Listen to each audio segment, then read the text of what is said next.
नमस्कार दोस्तों, मन की फैक्ट यूट्यूब चैनल में आपका स्वागत है। आज की इस वीडियो में हम दूसरा सीरीज लेकर आए हैं फिजिक्स का टॉप 10 क्वेश्चन को, VVI top 10 previous year question को लेकर आए हैं, जो बिहार पॉलिटेक्निक, यूपी पॉलिटेक्निक और झारखंड पॉलिटेक्निक के विद्यार्थी के लिए बहुत ही ज़्यादा महत्वपूर्ण है, जो हर साल एग्जाम में दोहराए जाते हैं यह सभी प्रश्न को।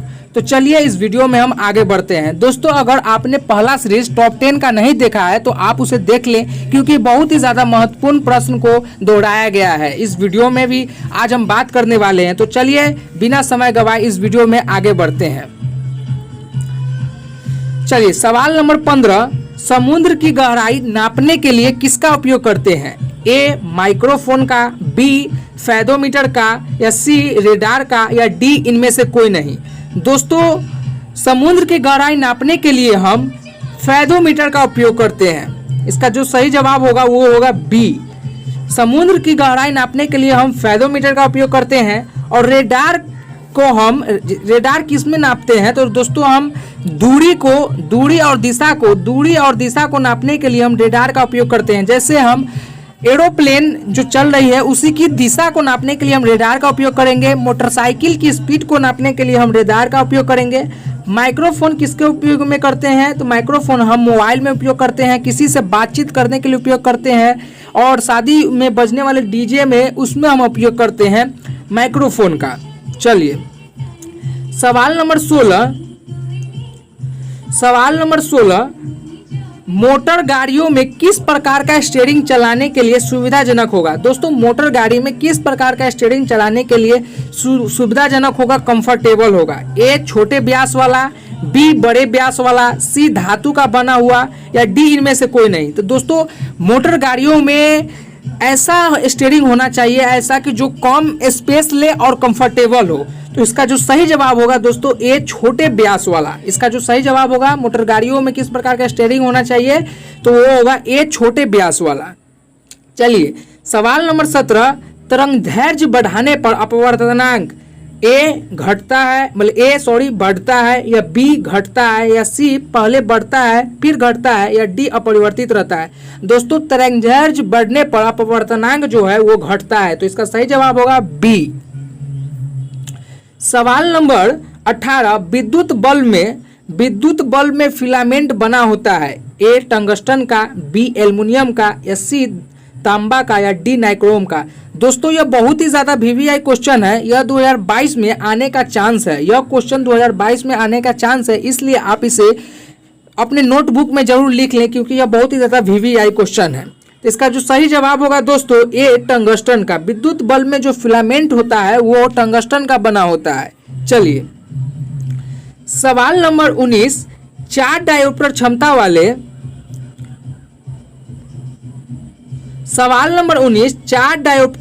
वाले लेंस की फोकस दूरी कितनी होती है?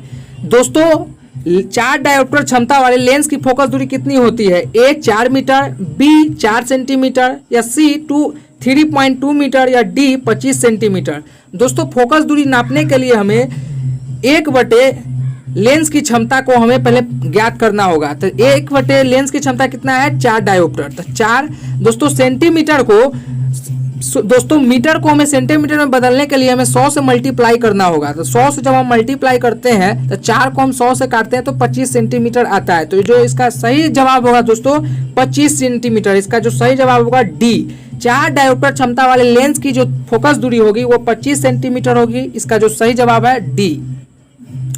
सवाल नंबर 20, मानव नेत्र में निकटतम दृष्टि दोष को दूर करने के लिए उपयोग में लाने वाला लेंस होता है। ए उत्तल लेंस, बी अभिसारी लेंस, या सी अभिसारी लेंस, या डी समतल लेंस। दोस्तों, निकट दृष्टि दोष की बात करें तो उसमें अवतल लेंस का प्रयोग किया जाता है, और दूर दृष्टि दोष की बात किया जाए तो उसमें उत्तल लेंस का प्रयोग किया जाता है। ये आप ध्यान में रख लीजिएगा। यह क्वेश्चन 2022 में आने का संभावना है। यह भी बहुत ही ज्यादा वीवीआई क्वेश्चन है।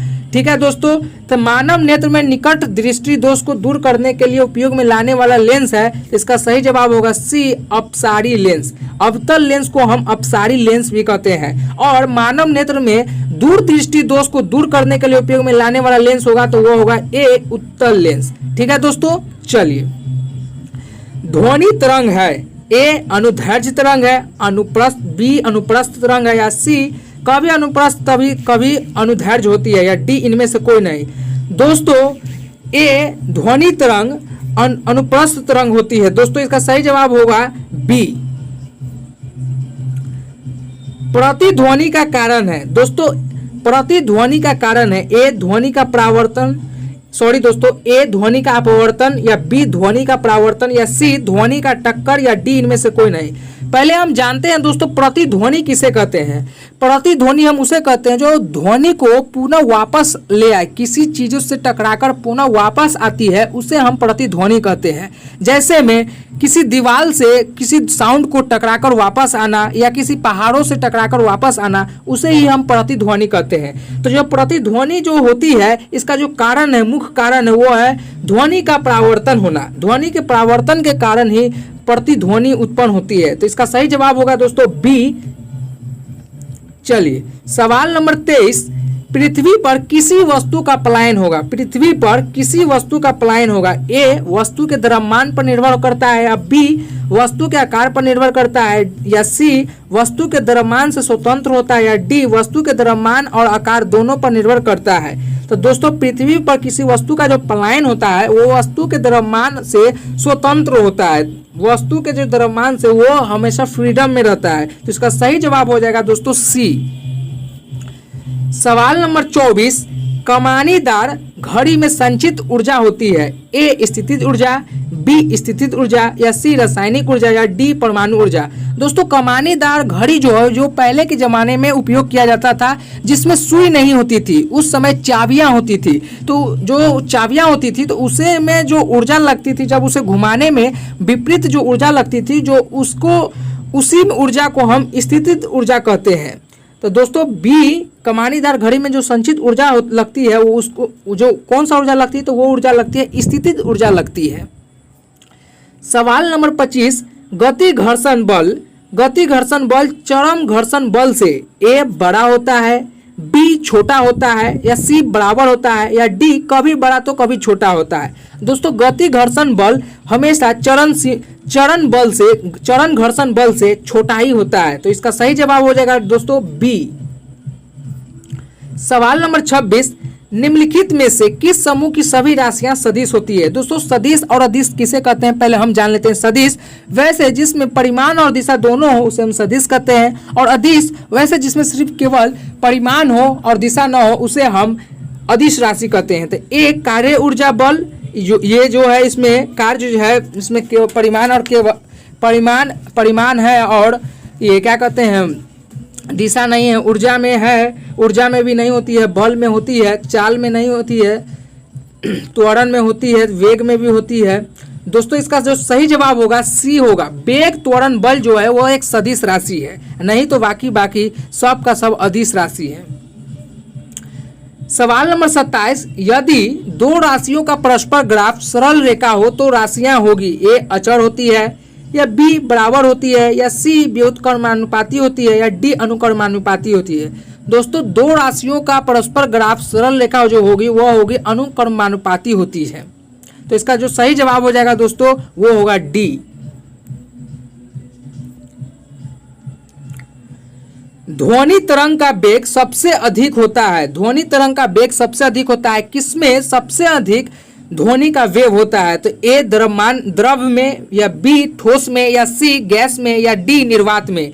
दोस्तों ध्वनि का तरंग सबसे अधिक जो होता है वो होता है ठोस में, और उसके बाद द्रव में, उसके बाद गैस में, उसके बाद निर्वात में। अगर आपसे पूछ ले ध्वनि तरंग का वेग सबसे कम किसमें होता है, तो गैस और निर्वात में। दोस्तों ये भी बहुत ही ज्यादा VVI है और 2022 में आने का संभावना भी है। तो इसे भी आप पॉइंट ऑफ व्यू से आप इसमें नोट्स में आपने लिख ले।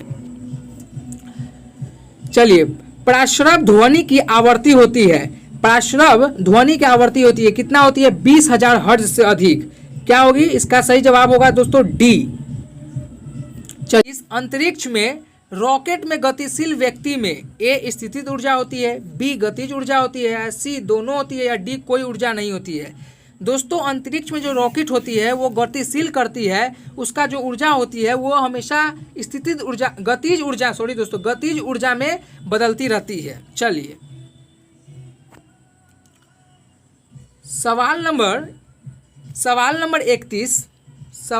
31 किसी लेंस की क्षमता 4 डायोप्टर है, यह कैसा लेंस होगा। दोस्तों देखिए वहाँ पे क्वेश्चन था दूसरा और यहाँ पर वही क्वेश्चन है मगर घुमा दिया गया है। किसी लेंस की क्षमता 4 डायोप्टर है तो यह कैसा लेंस होगा। तो लेंस फोकस बराबर 1/, लेंस की क्षमता, तो लेंस की क्षमता कितना है 4 डायोप्टर, तो ये 1/4 और मीटर को सेंटीमीटर में बदलने के लिए हम 100 से मल्टीप्लाई करेंगे तो काटते हैं तो इससे हमें क्या मिलेगा 25 सेंटीमीटर। मीटर को बदल लिए हैं सेंटीमीटर में तो हम सेंटीमीटर लिख देते हैं। तो 25 सेंटीमीटर और फोकस दूरी मतलब +4 है, मतलब पॉजिटिव धनात्मक में है तो वो अवतल लेंस होगा। तो 25 सेंटीमीटर फोकस दूरी का अवतल लेंस होगा। तो जो इसका सही जवाब होगा दोस्तों डी। चलिए सवाल नंबर 32 एक पिंड का द्रव्यमान 50 किलोग्राम है तो उसका भार किसके निकटतम होगा। ए 50 न्यूटन, बी 400 न्यूटन या सी 490 न्यूटन या डी 9.8 न्यूटन। दोस्तों एक जो 50 किलोग्राम द्रव्यमान का जो निकटतम मान होता है वो 490 न्यूटन के बराबर होता है। चलिए सवाल नंबर 33 मनुष्य को सुनाई देने वाली ध्वनि तरंग निम्नलिखित में किस सीमा के अंतर्गत आती है। 0 से 1 लाख हर्ट्ज तक या 0 से 50 हर्ट्ज तक या सी 20 से 2000 हर्ट्ज तक या डी 5 से 20,000 हर्ट्ज तक। तो दोस्तों मनुष्य को मिनिमम से मिनिमम और हाई से हाई ध्वनि तरंग जो सुनने की जो सीमा है वो है 5 से 20,000 हर्ट्ज तक। तो इसका जो सही जवाब होगा दोस्तों सी आंसर होगा 20 से 20,000 हर्ट्ज तक। इसका जो सही जवाब होगा आंसर सी होगा।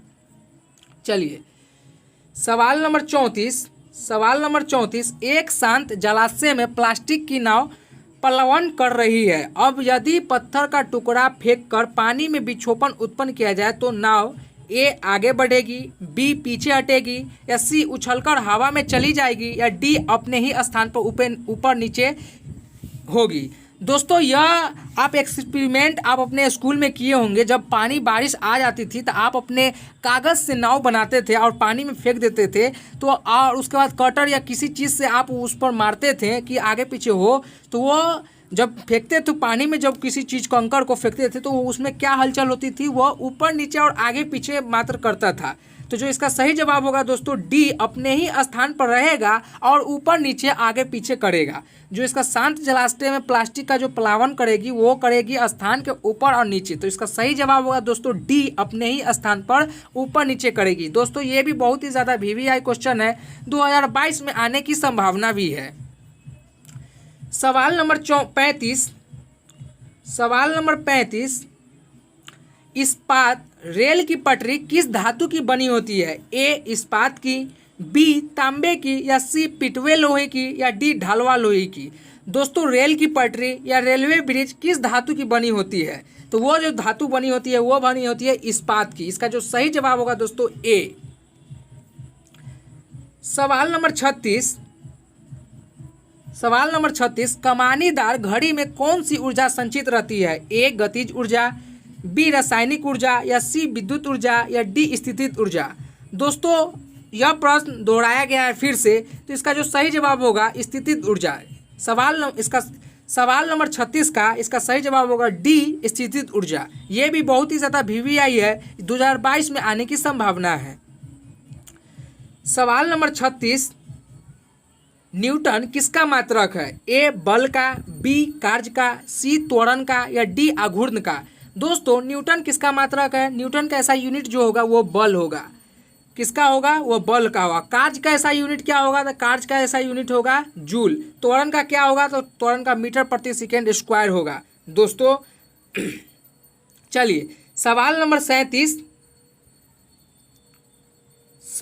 37 उस ताप को बताएं जब सेंटीग्रेड और फ़ारेनहाइट तापमापी एक ही पाठ्यांक देते हैं। ए 40 डिग्री, बी -140 डिग्री या सी -40 डिग्री या डी 21 डिग्री। दोस्तों सेंटीग्रेड तथा फ़ारेनहाइट की जो तापमापी होती है वो -40 डिग्री होती है। तो इसका सही जवाब होगा सी। चलिए सवाल नंबर 39 किसी स्थान पर मुक्त रूप से लटकाए गए चुंबक के अक्ष में गुजरने वाली ऊर्ध्वाधर समतल को उस स्थान को क्या कहते हैं? ए चुंबकीय अक्ष, बी चुंबकीय यामुत्तर, या सी भौगोलिक यामुत्तर या चुंबकीय क्षेत्र।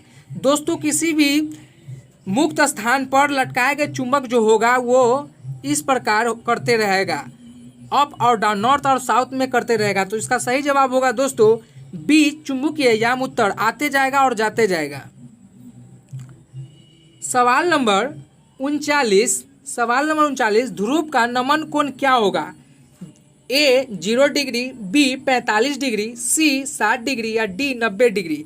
दोस्तों ध्रुव, पृथ्वी का ध्रुव जो पोल जो है उसका जो नमन कोण होगा, मिडिल कोण होगा, वो होगा 90 डिग्री का। इसका सही जवाब होगा डी। और अगर पृथ्वी का ध्रुवों का विषुवत कोण कौन सा होगा, तो इसका जो जवाब होगा दोस्तों ए 0 डिग्री का कोण। ये भी बहुत ही ज़्यादा VVI क्वेश्चन है और 2022 में आने की संभावना है दोस्तों। सवाल नंबर 40 डायनमो का प्रयोग कहाँ किया जाता है? ए विद्युत ऊर्जा को यांत्रिक ऊर्जा में परिवर्तन करने के लिए, बी चुंबकीय ऊर्जा को रासायनिक ऊर्जा में परिवर्तन करने के लिए, या सी ध्वनि ऊर्जा को विद्युत ऊर्जा में परिवर्तन करने के लिए, या डी यांत्रिक ऊर्जा को विद्युत ऊर्जा में परिवर्तन करने के लिए। तो इसका सही जवाब होगा दोस्तों डायनमो का हम प्रयोग करते हैं यांत्रिक ऊर्जा को विद्युत ऊर्जा में परिवर्तन के लिए। दोस्तों यह भी बहुत ही ज़्यादा VVI क्वेश्चन है। दोस्तों आज हमने 40-15 यानी कि हमने आपको 25 क्वेश्चन कराए हैं। टॉप 25 क्वेश्चन को हमने कराए हैं फिजिक्स का। आपने इसमें अगर 20 क्वेश्चन का सही जवाब दिया होगा तो आपकी तैयारी बहुत ही ज़्यादा बेहतरीन है। अगर आपका 20 क्वेश्चन का सही जवाब, आपने 20 क्वेश्चन तक सही जवाब नहीं दिया है तो घबराने की कोई बात नहीं है। आप फिर से मेहनत करते रहें और इसी तरह के सीरीज़ देखते रहें, एपिसोड देखते रहें। मुझे उम्मीद है कि आपकी तैयारी बहुत ही ज़्यादा बेहतरीन हो जाएगी। अच्छा, मेरे द्वारा बताई गई पढ़ाने का जो तरीका है वो आपको कैसा लगता है, आप हमें कमेंट बॉक्स में ज़रूर बताएं ताकि हम इसमें इम्प्रूव ज़्यादा से ज़्यादा कर सकें। दोस्तों फिर मिलते हैं एक नई वीडियो में, जब तक के लिए जय हिंद।